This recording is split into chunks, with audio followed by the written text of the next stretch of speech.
সকলকে ওয়েলকাম করছি focus multimedia video channel আরেকটা নতুন ভিডিওতে। আজকের ভিডিওটা হচ্ছে যারা বিকাশ এজেন্ট নিয়েছেন অথবা নেবেন অথবা বিকাশ ব্যবসার সাথে কোনোভাবে জড়িত আছেন তাদের জন্য।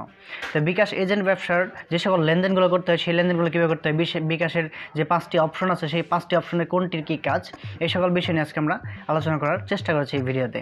তো এই ভিডিওতে জানতে পারবেন আপনার ক্যাশ কতটুকু লাগবে, আপনার এখান থেকে লাভ এবং লস কতটুকু হতে পারে বিকাশ থেকে, আপনি কতটা ঝুঁকিতে আছেন এবং আপনার টাকাগুলো কতটা ঝুঁকিতে আছে, এই সকল বিষয় নিয়ে আজকে আলোচনা করা হবে এই সম্পূর্ণ ভিডিওতে। তো সম্পূর্ণ ভিডিওটা পাশে থাকুন এবং দেখতে থাকুন। আমি এর আগে একটি বিকাশ এজেন্ট ব্যবসা শিরোনামে একটি ভিডিও বানিয়েছিলাম, সেই ভিডিওতে অনেকের কমেন্ট হয়েছে, সেই কমেন্টগুলো দেখে আমি এই ভিডিওটা বানাতে অনুপ্রাণিত হয়েছি। তাদের মধ্যে আছেন তুষার ইমরান এবং আছেন এমডি জাহেদুল ইসলাম মায়া। তো এই দুজনের কমেন্ট দেখে আমি এটা ভিডিওটা বানাতে অনুপ্রাণিত হই। তো আপনাদের মূল্যবান মতামত আশা করছি, পরবর্তীতে হয়তো আপনার আইডিয়াতে আমি একটা ভিডিও বানানোর চেষ্টা করব। তো বিকাশ এজেন্ট পেতে কী করতে হয়, কী প্রয়োজন পড়ে, কতদিন সময় লাগে, এই সব বিষয় নিয়ে একটা ভিডিও আছে, ডিসক্রিপশন বক্সে লিঙ্ক আছে, সেখান থেকে আপনারা চাইলে দেখে নিতে পারেন। আমি কিন্তু কখনো বলি না যে আমার চ্যানেলটাকে আপনি সাবস্ক্রাইব করেন। তো আমার কথা হচ্ছে, যদি আমার ভিডিওটা যদি আপনার ভালো লাগে তাহলে আমার চ্যানেলটা আপনি সাবস্ক্রাইব করবেন, লাইক দিবেন এবং কমেন্টে জানাবেন যে আপনার কাছে ভিডিওটা ভালো লাগছে। তো ঠিক আছে, চলুন আমরা এখন প্রথমে মোবাইল স্ক্রিনে চলে যাই। মোবাইল স্ক্রিনে গিয়ে আমরা দেখব যে প্রথমে এই 5টি অপশনের লেনদেনটা কীভাবে করবেন। তো 5টি অপশনের কোনটার কী কাজ এবং এর লেনদেনগুলো আপনি কীভাবে করবেন সেটা প্রথমে আমরা দেখব। তার পরবর্তীতে আলোচনায় আসবো যে আপনার ক্যাশ কতটুকু লাগবে, এটার লাভ লস কতটুকু এবং আপনি কতটা ঝুঁকিতে আছেন এবং আপনার টাকাগুলো কতটা ঝুঁকিতে আছে, এই সকল বিষয় নিয়ে পরবর্তীতে আমরা আলোচনা করবো। তো প্রথমে চলুন দেখে নিই, আমরা 5টি অপশন দেখে নিই এজেন্টের এবং সেই 5টি অপশনের কোনটার কী কাজ সেটা সম্পূর্ণটা দেখে নিই। তো সাথে থাকুন শেষ পর্যন্ত। তো চলে আসলাম মোবাইল স্ক্রিনে প্রিপেড অপশনে আসার পরে আমি এখান থেকে ডায়াল করছি *247#। আমার এজেন্ট নাম্বারে *247# ডায়াল করে দিলাম। ডায়াল করার পরে আমি এখানে আপনাদেরকে ইউএসএসডিতে দেখাচ্ছি, আমার কিন্তু অ্যাপস নেই, আমি অ্যাপস থেকে আপনাদেরকে দেখাবো না, অ্যাপসের জন্য পরবর্তীতে একটা ভিডিও বানাবো। তো ইউএসএসডি দিয়ে সিস্টেমটা আপনাদেরকে দেখিয়ে দিচ্ছি। আর অ্যাপসটা তখনই দেবে যখন একটা টার্গেট ফিল আপ হবে তখন। এটা কিন্তু যারা নতুন এজেন্ট নেবেন তাদেরকে অ্যাপসটা দেবেন, একটা টার্গেট আছে যে এত টাকা লেনদেন হলে তারপরে আপনি এজেন্টের অ্যাপসটা ইউজ করতে পারবেন। আচ্ছা, তো এখানে দেখেন প্রথমে আছে ক্যাশ ইন, তারপর আছে অ্যাসে ট্রান্সফার, তারপর হচ্ছে B2B ট্রান্সফার, তারপর হচ্ছে মাই বিকাশ, তারপর হচ্ছে হেল্পলাইন। আচ্ছা, তো এক নম্বর প্রথমে আসে যে ক্যাশ ইনটা কি। ক্যাশ ইন হচ্ছে আপনার এই এজেন্ট নাম্বার থেকে কোনো পার্সোনাল নাম্বারে যদি টাকা পাঠাতে চান তাহলে এটা হচ্ছে ক্যাশ ইন করতে হবে। ধরেন একজন আপনার দোকানে এসে বললো যে ভাই আমি একটা নাম্বারে 5,000 টাকা পাঠাবো, তাহলে আপনাকে ক্যাশ ইনে গিয়ে আপনার টাকাটা পাঠাতে হবে। কিন্তু আগে তার কাছ থেকে শুনতে হবে যে তার নাম্বারটা কি এজেন্ট নাকি পার্সোনাল। তো তার নাম্বারটা যদি পার্সোনাল হয় তাহলে আপনি ক্যাশ ইন করতে পারবেন, আর যদি এজেন্ট হয় তাহলে কিন্তু আপনি এজেন্ট টু এজেন্ট কোনো লেনদেন করতে পারবেন না, মানে আপনার এজেন্ট থেকে আরেকটা এজেন্টের সাথে আপনি কোনো লেনদেন করতে পারবেন না। তো যাক, যদি পার্সোনাল নাম্বারে 5,000 টাকা পাঠাতে বলে তাহলে আমরা এক নাম্বারে যাব। এক নাম্বারে যাওয়ার পর এখানে কাস্টমারের নাম্বারটা দেবো, যে পার্সোনাল যে অ্যাকাউন্ট নাম্বারটা আছে সেই নাম্বারটা এখানে আমরা দিয়ে দেবো। আমরা 11 ডিজিট একটা নাম্বার আমরা এখানে দিয়ে দেবো, দেওয়ার পর আমরা সেন্ডে ক্লিক করে দেবো। তারপরে আমি কত টাকা পাঠাতে যাচ্ছি সেই অ্যামাউন্টটা এখানে দেবো। ধরেন আমি 5,000 টাকা দিব। যদি এখানে 5,000 টাকা পুরোপুরি দিই তাহলে সেই ব্যক্তির অ্যাকাউন্টে 5,000 টাকাই ঢুকবে। এখানে কিন্তু সেই ব্যক্তি যখন আবার টাকাটা বের করতে যাবে, 5,000 টাকা বের করার জন্য তার প্রায় 100 টাকার মতো খরচ হয়ে যাবে বের করতে। এখন যদি এই ব্যক্তি বলে যে ভাই খরচটা সহ দেন, তাহলে আপনাকে 5,100 টাকা দিতে হবে। আপনার এখান থেকে 5,100 চার্জ হবে, 1 টাকাও বেশি চার্জ হবে না, বরং আপনি 5,100 জন্য আপনি কমিশন পেয়ে যাবেন। আরও কমিশনের সিস্টেমটা আমি আপনাকে পরে বলে দিচ্ছি। তো 5,100 আমি পাঠিয়ে দেবো, খরচটা সহ ওই ব্যক্তির কাছে চলে যাবে। তো তারপর এটা সেন্ড করে দেবো। দেওয়ার পর এখানে যখন পিন নাম্বারটা দিয়ে দিই তাহলে কিন্তু টাকাটা চলে যাবে। তো এটা হচ্ছে পার্সোনাল নাম্বারে দেওয়ার জন্য হচ্ছে ক্যাশ ইনের সিস্টেম। আচ্ছা,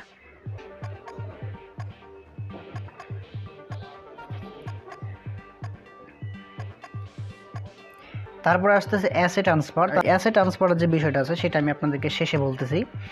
তারপরে 3 নাম্বারে যেটা আছে B2B ট্রান্সফার। B2B ট্রান্সফারটা হচ্ছে বিজনেস টু বিজনেস, অর্থাৎ আপনার এলাকায় যে ডিএসও আসে, অর্থাৎ মার্কেটিং অফিসার, যে বিকাশের মার্কেটিং অফিসার প্রতিদিন কিন্তু আপনার এলাকায় আসবে, আপনার সাথে লেনদেন করবে। বিকাশের কিন্তু মার্কেটিং অফিসারের সাথে ডিএসের সাথে আপনার প্রত্যেক দিন লেনদেন করতে হবে। তো প্রত্যেক দিন যদি আপনি লেনদেন করতে যান তাহলে আপনার মিনিমাম একটা টার্গেট থাকবে যে প্রতিদিন আপনার ধরেন 5,000 টাকা লেনদেন করতে হবে আমার সাথে। এই লেনদেনটা আপনি কীভাবে করবেন তার সাথে সেটা এখন আপনাদেরকে বলি। B2B হচ্ছে ধরুন আপনার 1 লক্ষ টাকা ক্যাশ আছে আপনার মোবাইলে, মানে অ্যাকাউন্টে ব্যালেন্স না, ধরলাম আপনার অ্যাকাউন্টে ধরলাম আপনার ক্যাশ আছে 1 লক্ষ টাকা আপনার হাতে আছে। তো এখন একজন আসলো, ভাই 50,000 টাকা আপনার নাম্বারে ক্যাশ আউট করতেছি, আপনার হচ্ছে এজেন্ট নাম্বার, আপনার এজেন্ট নাম্বারে সে 50,000 টাকা পাঠিয়ে দিল, আপনার কিন্তু তাকে 50,000 টাকা ক্যাশ দিতে হবে। তো দিয়ে দিলেন। তো এরকমভাবে আরেকজন আসলো যে ভাই আপনার নাম্বারে আমি 50,000 টাকা পাঠাতে যাচ্ছি, ক্যাশ আউট করতে যাচ্ছি। তো সে আপনাকে আপনার এজেন্ট নাম্বারে 50,000 টাকা দিয়ে দিল, তাহলে তো আপনার এজেন্টে ব্যালেন্স হয়ে গেল 1 লক্ষ টাকা, কিন্তু সেই ব্যক্তিকে কিন্তু আপনি 50,000 টাকা ক্যাশ দিয়ে দিলেন। তাহলে আপনার এখানে ব্যালেন্স, আপনার ক্যাশ ছিল 1 লক্ষ টাকা, এখন কিন্তু আপনার ক্যাশে আর কোনো টাকা নেই। তো এখন আপনার এই ক্যাশের যে টাকাটা আপনার নেই, এখন এই টাকাটা আপনি কী করবেন? আপনার তো ক্যাশ দরকার অবশ্যই। এখন যদি আবার আরেকজন আসে, ভাই 50,000 টাকা বের করবো, তখন আপনি তাকে কোত্থেকে দিবেন? তো সেই জন্য B2B হচ্ছে, সেই জন্য আপনার ডিএসও আসবে আপনার এখানে, আপনার ডিএসের একটা নাম্বার থাকবে, আপনার ডিএসের একটা বিজনেস নাম্বার থাকবে, সেই নাম্বারে আপনি B2B ট্রান্সফার করে দেবেন। ধরুন আপনার 1 লক্ষ টাকা ক্যাশ আছে, আপনি এখান থেকে 80,000 টাকা তাকে দিয়ে দিলেন, B2B ট্রান্সফার করে তাকে দিয়ে দিলেন। দেওয়ার পরে সেই 80,000 টাকা সে আপনাকে ক্যাশ দিয়ে দিল, আপনি তাকে ব্যালেন্স দিলেন 80,000 টাকা B2B ট্রান্সফার করে, সেই 80,000 টাকা সেই ব্যক্তি, সেই ডিএস আপনাকে ক্যাশ দিয়ে দিল। তাহলে আপনার ক্যাশে আবার 80,000 টাকা ঢুকে গেল। এখন B2B ট্রান্সফার করলে আপনার কোনো চার্জ হবে কি না? B2B ট্রান্সফার করলে আপনার কোনো চার্জ হবে না, তারও কোনো চার্জ হবে না। এটা হচ্ছে বিজনেস টু বিজনেস ডিল, এখানে কোনো চার্জ হয় না। আমার এখানে B2Bর বিষয়টা আমি আরেকটু যদি বলি, B2B এটা হচ্ছে আমি তাকে 1 লক্ষ টাকা দিলাম। এখন ধরেন আমার এখানে ব্যালেন্স 0 হয়ে গেছে, অর্থাৎ ধরেন 0 বা 10,000 বা 5,000 হয়ে গেছে। এখন আমার এখানে ক্যাশ আছে 5,000 টাকা। আমার এখন একজন এসে বললো যে ভাই একটা নাম্বারে ক্যাশ ইন করে দেন, বা অর্থাৎ একটা নাম্বার টাকা পাঠাবো, ধরেন 20,000 টাকা পাঠাবো। আপনার এখানে ক্যাশ আছে ধরেন 10,000 টাকা। এখন উনি বলতেছে যে একটা নাম্বারে আমি 20,000 টাকা পাঠাবো। তো এখন আপনার এখানে ব্যালেন্স যেহেতু 10,000 টাকা, তাহলে আপনি 20,000 টাকা তো পাঠাতে পারবেন না। তো সেই ক্ষেত্রে আপনার যে ডিএসও আছে তার কাছ থেকে আপনি ব্যালেন্স আবার নিতেও পারবেন, B2B নিতে পারবেন। তো যখন তার কাছ থেকে আবার 10,000 টাকা আপনি B2B নেবেন, তাকে আপনি 10,000 টাকা ক্যাশ দিয়ে দিবেন, যে ভাই যে আপনাকে 10,000 টাকা দিলাম, আপনি আমার এজেন্ট নাম্বারে 10,000 টাকা ঢুকিয়ে দেন। আপনার নাম্বারে 10,000 টাকা ঢুকিয়ে দিল, তারপর আপনাকে ব্যালেন্স হয়ে গেল 20,000 টাকা। তো এই জন্য কিন্তু আপনার কোনো চার্জ হবে না, B2B ট্রান্সফারে কোনো চার্জ হয় না। আচ্ছা, B2B ট্রান্সফারের জন্য কোনো চার্জ হবে না। তারপরে আমরা এখন B2B ট্রান্সফারের সিস্টেমটা আপনাদেরকে বলে দিই। 3 নাম্বারে গেলাম, দেখেন এখানে বিজনেস বিকাশ অ্যাকাউন্ট নাম্বার এখানে দিতে হবে। আপনার যে ডিএসও আছে তার নাম্বারটা আপনি এখানে দিয়ে দেবেন। এখানে কিন্তু বিজনেস অ্যাকাউন্টে তাকে কিন্তু বিজনেস অ্যাকাউন্ট নাম্বার দিতে হবে, দিয়ে দিলেন। তারপরে এখানে অ্যামাউন্ট দিতে হবে, ধরেন আপনি এখানে 60,000 টাকা বের করবেন, 60,000 টাকা আপনি তার কাছ থেকে ক্যাশ নেবেন, তাহলে সেন্ড করে দেবেন। তারপরে আপনি এখানে পিন নাম্বারটা দিয়ে দেবেন, আপনার এখানে 60,000 টাকা সেই আপনার ডিএসওর নাম্বারে চলে যাবে, এবং সেই 60,000 টাকা সে আপনাকে ক্যাশ দিয়ে দেবে। তো আশা করি B2B ট্রান্সফার সম্পর্কে আপনারা বুঝতে পারছেন।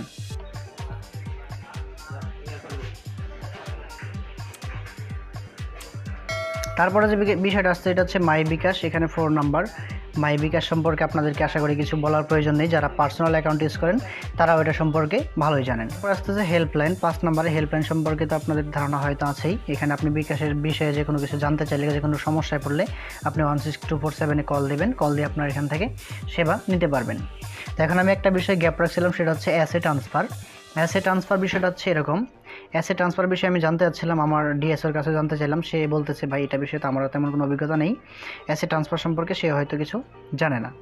তো তারপরে আমি আর বিভিন্ন মাধ্যম থেকে কাস্টমার কেয়ারে ফোন দিয়েছিলাম, তারাও এই বিষয়ে আমাকে কোনো তথ্য দিতে পারতেছে না। তো শুধু আমি এটা জানতে পারছি যে অ্যাসেট ট্রান্সফার মানে হচ্ছে সুপার এজেন্ট ট্রান্সফার। তো সুপার এজেন্ট ট্রান্সফারের ভিতরে যখন আমি যাওয়ার পরে সেখানে আমি একটা বিষয় লক্ষ্য করি, যে এখানে দেখতে পাচ্ছেন যে ইন্টার বিজনেস বিকাশ অ্যাকাউন্ট নাম্বার, যে B2B ট্রান্সফারের সময় যেই বিজনেস অ্যাকাউন্ট নাম্বার চাইছিল, এখানে কিন্তু বিজনেস অ্যাকাউন্ট নাম্বারটাই চাচ্ছি। তো এখানে বিজনেস অ্যাকাউন্ট নাম্বার বলতে আমরা সেই নাম্বারটাকেই বুঝি, যে আমাদের ডিএসওর যে নাম্বার আছে সেটা। তো তারপর ডিএসওর নাম্বার এখানে দেওয়ার পরে আবার অ্যামাউন্ট চাওয়ার পরে পিন চাবে। তাহলে এখান থেকে আমি ধারণা করে নিলাম যে অ্যাসেট ট্রান্সফারটা হচ্ছে এরকম, যে একটা নির্দিষ্ট একটা যখন আপনার টার্গেট ফিল আপ হয়ে যাবে, ধরে নিচ্ছি আমি 2 কোটি টাকা, এটা কিন্তু আমি ধারণা বলতেছি, এটা আপনারা একটু নিজেরা একটু খোঁজ নিয়ে আপনারা জানার চেষ্টা করবেন, বা পরবর্তী যদি আমি জানতে পারি তাহলে আপনাদেরকে এ বিষয় নিয়ে জানাবো। তো আমার যেটা ধারণা আমি সেটা আপনাদেরকে বলতেছি, সেটা হচ্ছে অ্যাসেট ট্রান্সফারটা এরকম হতে পারে যে আপনার হচ্ছে একটা নির্দিষ্ট অ্যামাউন্ট যদি লেনদেন আপনার হয়ে যায়, ধরুন আপনার 1 কোটি টাকা আপনার অ্যাকাউন্ট থেকে লেনদেন হয়ে গেছে, আপনার এজেন্ট অ্যাকাউন্ট থেকে 1 কোটি টাকা লেনদেন হয়ে গেছে, তারপরে আপনি আর B2B ট্রান্সফার করতে হবে না, আপনি অ্যাসেট ট্রান্সফার করবেন। অ্যাসেট ট্রান্সফার করলে এখান থেকে হয়তো প্রতি 1000-এর জন্য আপনি 1 টাকা বা 2 টাকা করে কমিশন পেতে পারেন, এটা আমার ধারণা। জাস্ট ধরেন আপনি B2B ট্রান্সফার করলে কিন্তু কমিশন পান না, এখানে আপনার চার্জও করা হয় না। যখন আপনি একটা টার্গেট ফিল আপ করে তারপরে আপনি B2B ট্রান্সফার না করে আপনি এখান থেকে অ্যাসেট ট্রান্সফার করবেন, তখন হয়তো আপনাকে একটা কমিশন তারা দিতে পারে, যে আপনি একজন বড় এজেন্ট এই হিসেবে হয়তো আপনাকে একটা কমিশন তারা দিতে পারে। তো এই হচ্ছে আমার ধারণা। তো আপনারা এই বিষয়ে একটু খোঁজ নেবেন, আমি পরবর্তীতে আপনাকে জানানোর চেষ্টা করব।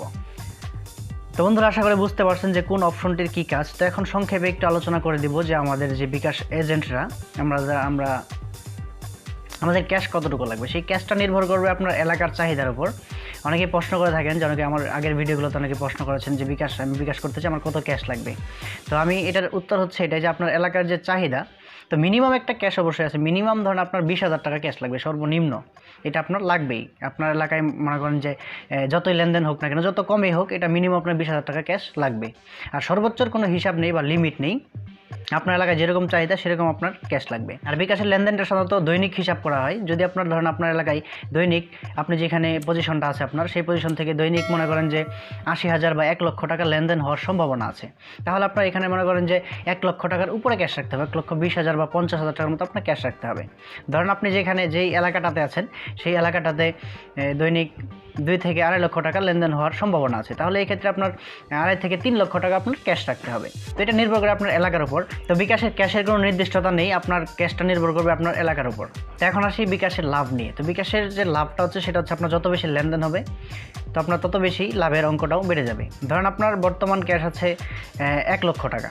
1 লক্ষ টাকা হচ্ছে আপনার মোবাইলের ব্যালেন্সে আছে বর্তমান 1 লক্ষ টাকা এখানে ব্যালেন্স আছে। তো ধরেন 1 লক্ষ টাকা থেকে আপনার এখান থেকে ক্যাশ ইন করলেন একটা নাম্বারে 20,000 টাকা। তো একটা নাম্বারে 20,000 টাকা ক্যাশ ইন করলে আপনি প্রত্যেক হাজারের জন্য কমিশন পাবেন। যদি আপনি ইউএসএসডিতে করেন, আমি যে সিস্টেমটাতে দেখালাম এটা হচ্ছে ইউএসএসডি সিস্টেম, আর যদি আপনি অ্যাপস থেকে করেন তাহলে একটু লাভের পরিমাণটা বেড়ে যাবে। তো নির্দিষ্ট একটা টার্গেট ফিল আপ করলে তারপরে কিন্তু আপনি অ্যাপসটা পাবেন। যদি আপনি ইউএসএসডি দিয়ে করেন তাহলে প্রত্যেক হাজারে আপনি কমিশন পাবেন 4 টাকা 10 পয়সা। 4 টাকা 10 পয়সা আপনার এখানে যোগ হয়ে যাবে। যদি অ্যাপস থেকে লেনদেন করেন তাহলে অ্যাপস থেকে লেনদেন করলে আপনার প্রত্যেক হাজারে 4 টাকা 30 পয়সা করে আপনি কমিশন পাবেন। তার মানে আর অনেক সময় এর পাশাপাশি আরও প্রতি হাজারে 50 পয়সা 20 পয়সা এরকম কমিশন দিয়ে থাকে বিভিন্ন সিস্টেমে বা বিভিন্ন সময়। সেই কমিশনগুলো যদি হয় তাহলে সেই অনুপাতিক হারে আপনি কিন্তু টাকাটা পেয়ে যাবেন। একটা বিষয় এখানে বলে রাখি, এটা হচ্ছে আপনার ক্যাশ হচ্ছে একটাই, বিকাশ এজেন্টের ক্যাশ একটাই, আপনার একটা অ্যাকাউন্টেই সব টাকা জমা হবে। ধরেন একজন আপনার বর্তমান ক্যাশ আছে আপনার অ্যাকাউন্টে 50,000 টাকা, তো একজন আপনার এখানে ক্যাশ আউট করলো, তাহলে 20,000 টাকা ক্যাশ আউট করলো, তাহলে আপনার টোটাল 50,000 সাথে 20 যোগ হয়ে 70,000 টাকা হয়ে যাবে। আর দ্বিতীয়ত হচ্ছে ধরেন আপনি আবার এখান থেকে একজনকে 30,000 টাকা পাঠিয়ে দিলেন, তো এই 70,000 টাকা থেকেই কিন্তু 30,000 টাকা চলে যাবে। তো সব ক্যাশ কিন্তু একটা ক্যাশ থেকে আপনার লেনদেনটা হবে। 70,000 টাকা থেকে 30,000 যদি আপনি পাঠিয়ে দেন এক জায়গায়, তাহলে আপনার ক্যাশটা চলে আসবে 40,000-এর মধ্যে। এটা হচ্ছে সিস্টেম। আপনার ক্যাশ একটাই, কেউ যদি ক্যাশ আউট করে আপনার এখানে এক ব্যালেন্সে জমা হবে, আপনি যদি এখান থেকে ক্যাশ ইন করে দেন কাউকে, তাহলেও একই ব্যালেন্সে জমা হবে। তারপর হচ্ছে যে আপনি কতটা ঝুঁকিতে আছেন। আপনি ঝুঁকিতে আছেন এটাই যে আপনাকে অনেক সময় বিভিন্ন জায়গা থেকে ফোন দেবে যে ভাই আমাদের বিকাশের এই নতুন একটা আপডেট আসছে, আপনি তো এজেন্ট, আপনার এই আপডেটটা আমরা করে দিচ্ছি, আপনি আমাকে একটা ওটিপি যাবে, এই মেসেজটা আমাকে দিয়ে দেবেন, আপনার পিন নাম্বারটা দেওয়া লাগতেছে। তখন কিন্তু আপনি এই কাজগুলো কখনোই করবেন না। আর এমন কিছু দ্বিধার মধ্যে আপনাকে ফেলে দেবে, সেটা হচ্ছে যে আপনার যে ডিএসও আছে, যে মার্কেটিং অফিসার, তার নাম্বার থেকে আপনাকে ফোন দেবে। তাহলে তো আপনার অবিশ্বাস করার কোনো মানেই হয় না। তার নাম্বার থেকে আপনাকে ফোন দেবে, ফোন দিয়ে বলবে যে ভাই আপনার এই সমস্যাটা হয়েছে আপনার বিকাশের, তো আপনার একটা ওটিপি যাবে, আপনি সেই ওটিপিটা আমাকে দেবেন, বা আপনি এই কোডগুলো আপনি চাবেন। তো এই কাজগুলো কিন্তু কখনোই করা যাবে না। করলে আপনার টাকা সম্পূর্ণ বিপদে, আপনি সম্পূর্ণ বিপদে আছেন। আপনার টাকা 1 টাকা আপনি পাবেন না, সম্পূর্ণ টাকা ওরা নিয়ে চলে যাবে। তো এই বিষয়টা থেকে একটু সেন্সিটিভলি সাবধান থাকবেন। দ্বিতীয়ত কথা হচ্ছে আপনার ডিএস যদি আপনাকে ফোন দেয়, তাহলে আপনার কাজ হচ্ছে প্রথমত আপনি ফোনটা কেটে দিয়ে আপনি আপনার ডিএসওর যে আপনার সিমে যে নাম্বারটা সেভ করা আছে, ডিএসওর নাম্বার বা মার্কেটিং অফিসারের নাম্বার যে সেভ করা আছে, সেটাতে আপনি কল দিবেন। যদি আপনার কনফিউশন মনে হয় যে হ্যাঁ সিরিয়াসলি হতে পারে, তাহলে আপনি সেই নাম্বারটাতে আপনি কল দেবেন, কলটা কেটে দিয়ে। তাদের কলে আপনি কথা বলবেন না, কারণ তারা নেট থেকে কল দেয়, নাম্বার বানিয়ে কল দেয় হ্যাকাররা, আপনার এটা হ্যাক করার জন্য, আপনার টাকাগুলো নেওয়ার জন্য। তো এই বিষয়গুলো একটু সেন্সিটিভলি মাথায় রাখবেন। আর আজকের মতো এখানে বিদায় নিচ্ছি। বিকাশের বিষয়ে যদি আর কোনো কিছু জানার থাকে অবশ্যই আমাকে কমেন্ট করবেন, এবং পরবর্তীতে আরও এই বিষয় নিয়ে আলোচনা হবে। কমেন্টে যেগুলো প্রশ্ন পাবো সেই প্রশ্নগুলো নিয়ে আরও আলোচনা হবে পরবর্তীতে। তো ভালো থাকবেন, সুস্থ থাকবেন। ভাই বিকাশের ব্যবসা সুন্দরভাবে করুন, সচেতনভাবে ব্যবসা করুন, আপনার একটি টাকাও যেন নষ্ট না হয়। একটু সচেতন থাকবেন সবাই। আবারও বলছি, আপনি একটু সচেতন হয়ে ব্যবসা করুন। ভালো থাকবেন, আল্লাহ হাফেজ।